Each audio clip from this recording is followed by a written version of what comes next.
you join me today at the wheel of one of the rarest and most unusual mid-engine supercars, well, super K cars, you've never heard of. Yes, I am driving a Honda S660 and it is amazing and very tiny. Hello, welcome to Furious Driving, and this little tiny nugget of Japanese joy is a Honda S660, and it is one of the cars that, despite being so tiny, combines so many things I absolutely love about cars and motoring. First of all, it's a K car, which is fantastic. It's mid-engine, so it's technically a supercar, and it's a Targa, so it's better than a Porsche. What more is there to say? Job done, see you later. Okay, I'll tell you some more. This is quite an exciting car, and I think, to my knowledge, it's the only one here in the UK at the moment, and it's not going to be here long. Let's take a look around. So, as you doubtless know, K cars are that special category of Japanese car that has to be below a certain size in dimensions and power output and engine capacity as well, to make it fall into a nice easy tax bracket for places like Tokyo where space is at a premium. So this is just under 3.4 metres long and 1.49 metres wide. It's absolutely minuscule, and that 660 in the name refers to the engine capacity as well, 658cc in a two-cylinder. This is the spiritual successor to the Honda Beat, that little tiny fun thing from the 90s. Being mid-engined, it's also spiritually related to the Honda NSX, and being an S car, it's series related to the S2000, S for sports and then the engine capacity, because that was a 2 litre. So let's take a very short walk down the length of the car and see what we got. Well, first of all, at the front we've got incredibly sharp design. This whole wrap-around front end looks like it ought to light up, but it doesn't. This is just like a metallic graphite behind the plastic under the Honda badge. 2 projector lamps here behind this enclosed plastic headlamp casing, and then, quite surprisingly, but looking quite funky at the same time, just a standard orange incandescent bulb for the indicator. The whole front end is very sharp, very edgy. This is Honda's mid-teens design at its absolute best, coming back with a wheel push right into the front corner for handling and packaging, and a sculpted swooping sideline and these big pointy mirrors, although in reality they're not that big at all. I mean, they're standard size or smaller, but because the car is so absolutely tiny, they do look quite big on the side of the car here. Then we have these tiny little pull-out finger-sized door handles, which would not look out of place on an Italian supercar or sports car, Fiat Barchetta, some kind of small Ferrari. Would be a good home for them. And below that we've got the air intakes, because the engine is up here. And then of course we've got the roof. We cannot not talk about the roof, or lack thereof, because this is a Targa. And now Targas, in my opinion, are one of the best kinds of roofs, because you get the best of both worlds. You get the hard top when it's cold and damp and horrible. You get an open top when it's nice and warm and you want to take the roof off. Of course, you also have the inconvenience of nothing else at all, because when you take this roof off, it's got to go somewhere. You can't just flip it up backwards like an MX-5 in traffic. But there you go. Now, before I pop this deck lid and show you the engine, I just want to talk about the design at the back of the car, because this is pure supercar at its tiny best. Now, first of all, you've got these rising humps behind each of the passenger seat headrests, which kind of look First of all, you've got these big rising humps which raise the roofline of the car to these tiny, tiny windows behind each of the drivers and passenger seats, like on a Porsche Speedster or classic racing cars like a D-Type or something like that. And in the middle of that, we've got a little vent for the engine, which lets hot air come out of there, and you've got a Honda logo on the top of that engine. And this window drops down in the centre. I'll show you the switch in a moment. And this is like an air curtain. It draws warm air on the move from the engine into the cabin. So it's like an air scarf keeping you warm on the move. This is fantastic. You'll also notice these 2 stickers here in very, very Japanese writing. These are a bit like the London ULEZ. These are emissions regulation proof things to say it's safe to drive into city centres.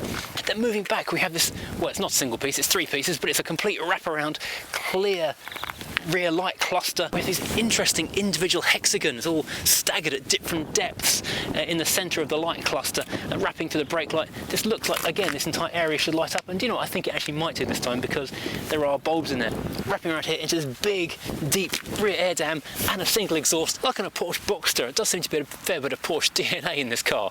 Maybe they're copying the entire playbook of Porsche. But let's pop this deck lid and take a look at the engine. It's like a Jaguar style reverse lifting bonnet, but going towards the back of the car. Where's the sticky thing? That's always the perennial question. Where is the sticky thing? Honda Earth Dreams technology. That sounds a bit too much, frankly. Right, let me tell you about this little two-cylinder nugget. So here we have an S07A two-cylinder turbo engine, knocking out 64 horsepower and 104 newton meters of torque, which doesn't sound like much, but then there isn't much car it needs to propel, and of course it also is under very strict K-car regulations as to what it can do and be. This is of course a part of the EO series of engines, which finds its way into things like the Honda N1 and the Honda N-Wagon, which is an entire range of K-cars from Honda, but this is the only mid-engine one, like a supercar. I mentioned at the front those wheels were pushed right out to the corners for packaging and handling, but look how far back these shock absorbers are. This is right into the rearmost corner of the car. Now often with the mid-engine car you do find you've got a little bit of packaging space where you can put a weekend bag or some shopping, but in this case that is not going to happen. The only access to anywhere is down here, where you can maybe balance something for a couple of minutes on the exhaust pipe before it falls off and gets lost. I'll just show you how you get into all the access panels. There's a little selection of switches down here for the fuel cap and the engine deck lid, and one for the front trunk. Now normally there would be some kind of cover plastic tray in here so you could store your Targa roof or any other bits and bobs that aren't too heavy, but as for some reason that is missing from this car, nothing really that you want to hold on to should stay down here. Certainly nothing that wants to interfere with the steering system of the car, because that's also quite important. Here you have got the battery, which is absolutely tiny, like a lawnmower battery, your windscreen washer fluid and your radiator, and of course your ABS pump. All fairly important stuff, I think you'll agree. Right, so climbing into the car, we use our little tiny, barely bigger than a finger door handle, and in we get. Now you'll notice it's quite a high sill. Obviously strength of the car is in these sills, so they need to be fairly solid. It's not a big aperture between the front of the seat and the bottom of the dashboard, and like in a 50s American car, my gosh, this is not dignified. It's not designed for people with size 11 feet. But once I'm in, I am so low and so ensconced in the car. The steering wheel, as you can see on this 24mm lens, is right in my face. So on the door card itself, we've got plastic top and bottom, a huge speaker in there for the size of the car, bit of fake carbon fibre here in the centre, real metal door handle, and these big rolly over barrel door locks that Honda seem to love so much. Down in the centre of the door, we've got our switches, a lockout so the passenger, if you really dislike your passenger, who you can basically touch their door from the driver's seat, it's that close, you can lock out their window.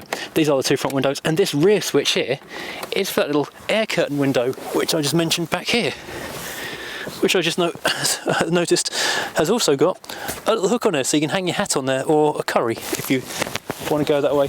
There are no door pockets, there's no room for a door pocket in here, so tough. The dashboard really does just wrap around you here in the car, because you're so close to everything, because the car is so tiny. Everything is pushed right into you. The steering wheel is right back behind my knees, so it's a bit of an arm bent situation, but my legs are straight. Very Italian. And like on a 50s American car, this bit of dashboard wraps out round, so you have to watch your knees as you get in and out. This has got a big air vent so you can keep warm. Luckily the heater is amazing. Then you've got left and right Golf flag control, so if you want to get a hole in one or a tee off or whatever Golf words are, you can do that. There might also be mirrors.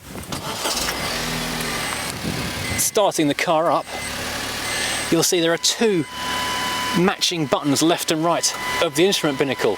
One says engine start stop, the other one says select. I'm going to turn the engine off, it's loud. Engine start stop is self-explanatory. That is sport mode, which we'll talk more about on the road. The dials really are very cool. We have an analog, real, physical tachometer, rev counter with that orange needle in the centre, and right in the middle we've got the speedo. That's showing in kilometres per hour, so a little bit confusing, but I do really love how that rev counter is backlighting the speedo bit, so the whole thing stands out and lifts off from the dashboard. Left and right we've got LCD panels showing engine temperature, fuel gauge, that kind of stuff. Moving back, we've got a pair of standard stalks, but they are wipers on the left, indicators on the right, because Japanese, so make sure you get that right. The wheel, 350mm across, I believe this is. Carbon fibre in the centre, leather on the outside. It feels fantastic. It feels like a proper supercar, sports car steering wheel.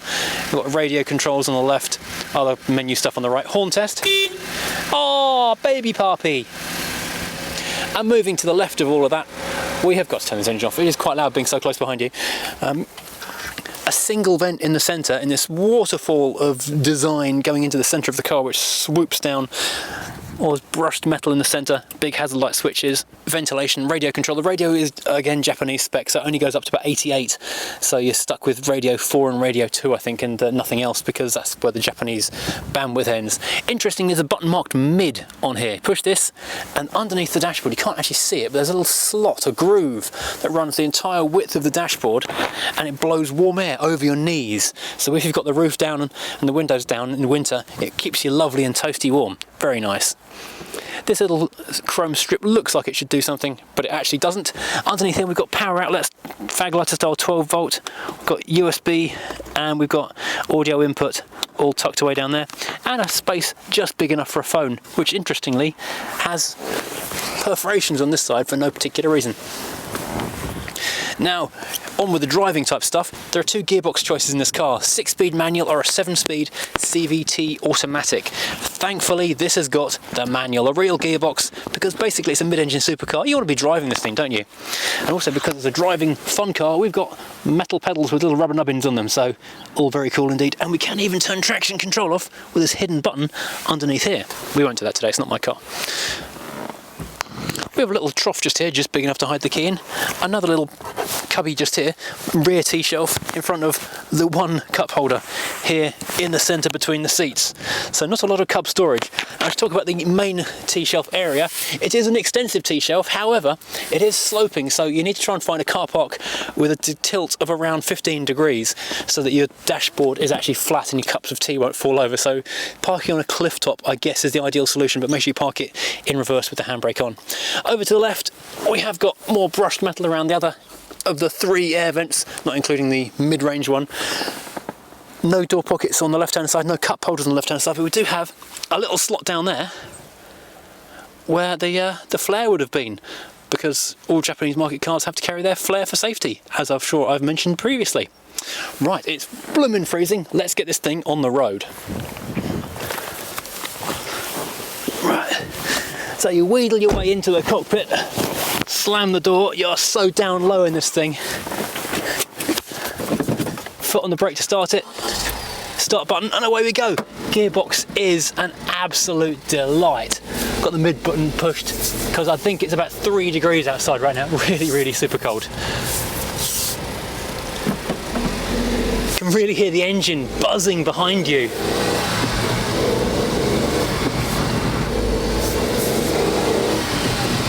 You can feel it's rear-wheel drive, even just pulling away from a junction at low speed, you can feel the push from behind the car. To constantly remember, of course, is kilometers per hour speedo, so try and keep it at roughly the correct speed limit, guessing the miles per hour and all that. You do sit astonishingly low down, and it does feel so absolutely tiny. You can touch both sides of the car without particularly stretching at all. This car was revealed at the Tokyo Motor Show in 2013 as a concept. It was part of a competition where they put out all of their designers around the world to come up with a new and interesting vehicle, and there were 400 entrants, and this is the one that won.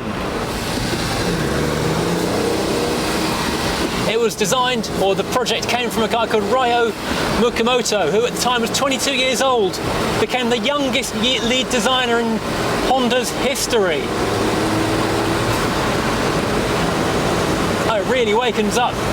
A slightly faster road, you can feel jumpiness of the bad surface. It's quite heavily or hard sprung, but it doesn't feel twitchy though. It's very short, but the wheels are pushed out to the corner like an original Mini. So yes, finally it came to market in 2015. UK journalists drove it and they thought with a bigger engine, like a 1 litre, it would be fantastic, a great rival to things like the MX-5.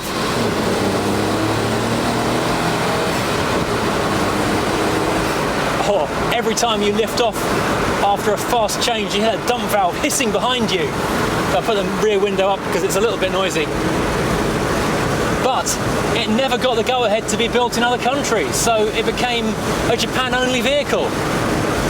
And although there was a midlife refresh about 3 years ago, come March 22, that's just a few short weeks from now, they're going to pull the plug on it forever. And as yet, we don't know of a replacement.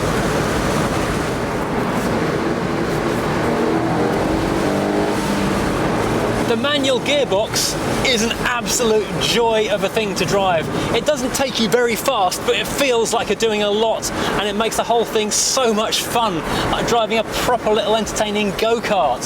So much more entertaining than the CVT would be, which does have flappy paddle clever things, but this one thankfully has a proper gearbox, 6 speeds you can interact with and feel like you're driving the thing, getting the most out of it. And this button here is the sport button, and on the manual version the sport button, when you pushed, turns that backlighting red, which is very useful.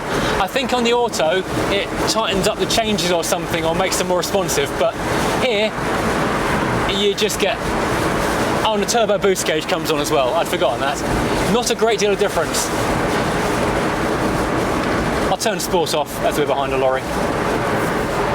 Now Honda did say at the time, because road testers were really impressed with how good this car was around a track, that they thought it could take double the power, so around like 120, 130 horsepower was within easy reach of this car's capabilities.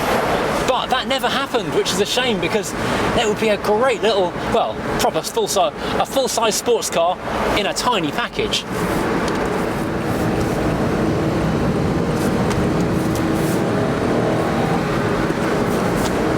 Feels like we're flying along, but we got to about 35 miles an hour then before I had to brake for the car in front. Now this is an unusual car in this country. It was never sold here, and so any that do exist here will be private imports. This particular car belongs to the Lane Motor Museum in Nashville in the US of A. And it came here just before the COVID outbreak for an event which never happened. So it's been stuck here in the UK ever since, just floating around the world of weird car Twitter. Occasionally getting driven by people who just love weird cars, like me.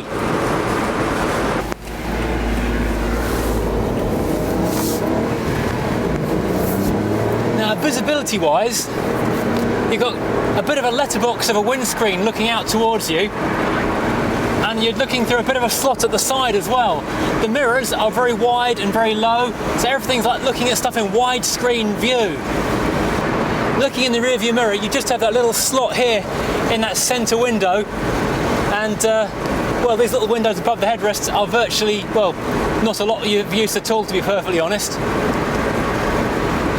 And when you try and look over for your blind spot check or changing lanes, that kind of thing, it's a bit like driving a convertible with the hood up, because there's no rear window in the side. So you are a little bit penned in, and you sit so low in the car. You're very much within it. You're not on it, you're very, very much in this car. The ride is quite hard and a little bit jittery, but very sports car-ish in that respect. Not uncomfortable, just hard because it's a sports car. And this car is light, 830 kilos with the manual gearbox, 850 with the automatic. So not a lot of weight happening just there. So it's got discs at the front, drums at the rear, ABS obviously, and it stops very hard indeed. I won't hit the brakes now, there's cars behind us everywhere. You do feel very small and a little bit vulnerable in this thing, but that said, I do really love being in a car that completely thumbs its nose at enormous SUVs, great big pickup trucks, the way that every other car on the road seems to have grown massively beyond any reason or need. And this thing is still the same K-car tininess as they always have been. It's really quite refreshing. It is such a fun car. You can have an absolute hoot in this thing, and you're not really going very fast. Like a lot of small cars, small performance cars, it feels like you're absolutely flying along because you're so low, and because the inputs you give are so direct. I mean, the steering on this thing is so sharp. It's not many turns lock to lock. I couldn't find an exact figure, but use the right lane to keep that is the tiniest little input, and the thing is just flying off in whichever direction you're twisting the wheel. Put this thing on a track somewhere, you would have an absolute blast of a time. This very much has the feel of it that you can put the back end out and keep it going sideways for quite a way. The pedals have got a really nice weight to them. They're not feather light, but they're not too heavy either. Everything is just judged to perfection. It's like someone spent a lot of time with different springs behind mock-up pedals going, no, too soft, no, too hard, go back one. That's it. That's the pedal pressure we want in this car. Likewise with the steering. It's just got enough weight on it. Obviously it's power assisted, but it's just got exactly the right amount of weight in it. So you can feel the resistance, you can feel the car's wheels turning into a corner, but at the same time it's not a big effort to do anything. So you can go a fairly long way in a nice relaxed manner, but at the same time, if you want to have some fun with this car, take it on a track for a track day or something, or just a fast B road, it's going to be absolutely fine. Well, thank you for joining me today. I hope you've enjoyed this ride out in this absolutely amazing and unique in the UK little K sports car. It's the kind of thing that makes me want to go and collect K cars, frankly, because it is just an enormous chunk of fun and I absolutely adore it. So thanks to the owners for letting me go out on it. If you've enjoyed it, as always, please hit like and subscribe and join me again next time driving something completely different.